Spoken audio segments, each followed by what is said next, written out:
রমজান মাস এলেই সারা বিশ্বের মুসলমানদের জীবনযাত্রায় এক ভিন্ন পরিবেশ তৈরি হয়।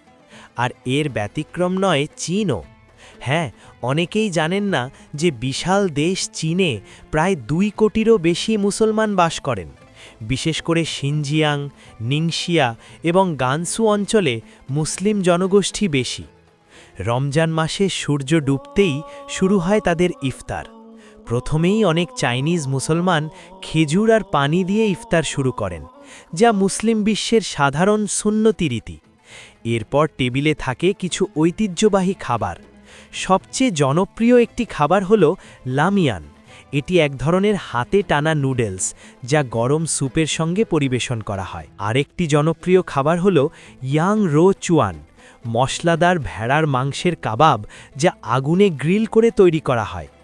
ইফতারের টেবিলে অনেক সময় থাকে বাউজি, স্টিম করা বান বা পাউরুটি, যার ভিতরে থাকে মাংস বা সবজির পুর।